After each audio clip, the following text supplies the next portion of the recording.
Hello बच्चों। आज की इस क्लास में आप सबका वेलकम है। आज हम आपके क्लास 10th फिजिक्स सिलेबस का एक बहुत ही इंटरेस्टिंग और अहम टॉपिक कवर करने वाले हैं, वेव्स और उनकी टाइप्स।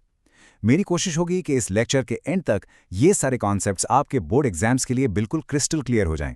तो चलिए अपनी नोटबुक्स निकाल लें और इस टॉपिक को मिलकर मास्टर करते हैं। अच्छा, तो आज हमारा रोड मैप क्या है? हम सीक्वेंशियली इन सेक्शंस को कवर करेंगे। Introduction two waves, understanding mechanical waves, transverse and longitudinal waves, electromagnetic waves, फिर इनका कंपैरिजन और आखिर में एक क्विक एग्जाम समरी और क्वेश्चन। तो चलिए सीधा चलते हैं अपने पहले सेक्शन की तरफ, इंट्रोडक्शन टू वेव्स। आखिर ये वेव होती क्या है? सबसे पहले इसकी डेफिनेशन को समझते हैं। A wave is a disturbance that transfers energy from one place to another without permanent transfer of matter. अब इसका क्या मतलब है? देखें, एक बिल्कुल शांत तालाब को इमेजिन करें। जब आप उसमें एक पत्थर फेंकते हैं तो क्या होता है? रिपल्स बनती है, राइट? इसका मतलब है कि एनर्जी एक पॉइंट से दूसरे पॉइंट तक ट्रैवल कर रही है। लेकिन पानी के कतरे यानी मैटर परमानेंटली आगे मूव नहीं करता। पार्टिकल्स बस अपनी जगह पर अप एंड डाउन वाइब्रेट करते हैं। बोर्ड एग्जाम्स के लिए ना ये पॉइंट एब्सोल्युटली क्रूशियल है, इसे मार्क कर लें। एनर्जी ट्रांसफर होती है, मैटर नहीं। डेली लाइफ में इसके एग्जाम्पल्स तो हम हर वक्त देखते हैं।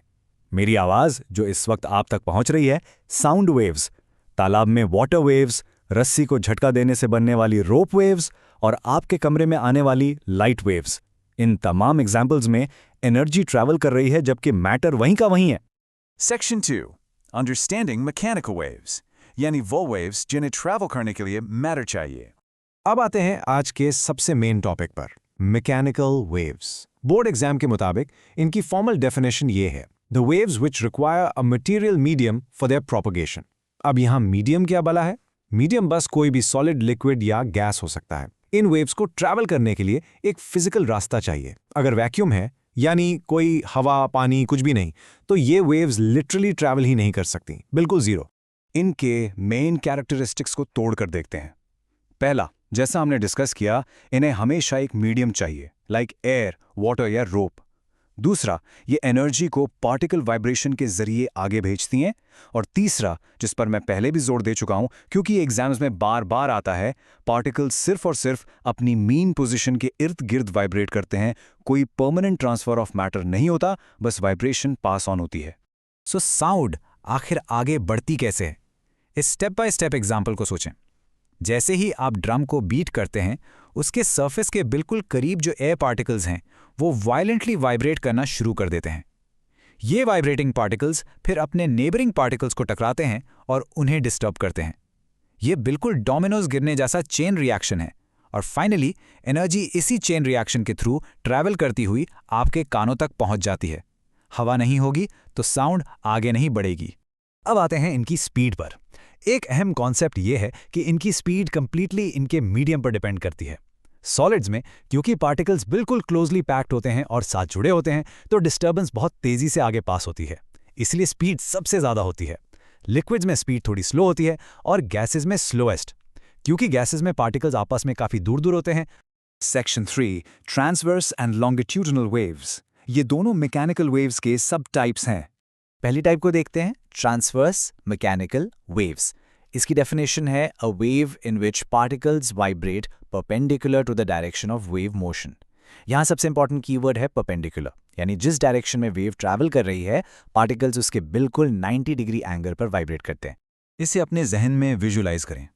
वेव हॉरिजॉन्टली आपके लेफ्ट से राइट जा रही है, राइट? लेकिन अगर आप रस्सी या पानी के किसी एक पार्टिकल को देखें तो वो सिर्फ vertically up and down move कर रहा है। इस अप एंड डाउन मूवमेंट से दो पॉइंट्स बनते हैं। वेव के बिल्कुल हाईएस्ट पॉइंट को हम क्रेस्ट कहते हैं, यानी उभार, और एब्सोल्यूट लोएस्ट पॉइंट को ट्रफ कहते हैं, यानी गहराई। अब दूसरी टाइप पर आते हैं, लॉन्गिट्यूडनल मैकेनिकल वेव्स। डेफिनेशन कहती है, a wave in which particles vibrate parallel to the direction of wave motion. Transverse में पार्टिकल्स परपेंडिकुलर थे, लेकिन यहां पार्टिकल्स वेव की डायरेक्शन के बिल्कुल पैरेलल वाइब्रेट करते हैं, साथ साथ चलते हैं। इसे एक स्प्रिंग के जरिए समझें। वेव हॉरिजॉन्टल मूव कर रही है और स्प्रिंग के पार्टिकल्स भी horizontally he back and fourth motion में वाइब्रेट कर रहे हैं। इस मूवमेंट की वजह से दो खास रीजन्स बनते हैं। कंप्रेशन वो हिस्सा है जहां पार्टिकल्स टाइटली स्क्वीज्ड होते हैं, यानी हाई प्रेशर और हाई डेंसिटी, और रेरेफैक्शन वो रीजन है जहां पार्टिकल्स आपस में स्प्रेड अपार्ट या दूर दूर हो जाते हैं, याद रखें, साउंड वेव्स लॉन्जिट्यूडनल वेव्स की बेस्ट एग्जाम्पल हैं।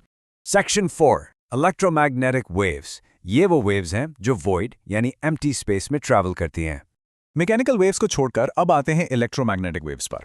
The waves which do not require any material medium for propagation, यानी इन्हें आगे बढ़ने के लिए किसी हवा, पानी या सॉलिड की जरूरत नहीं होती।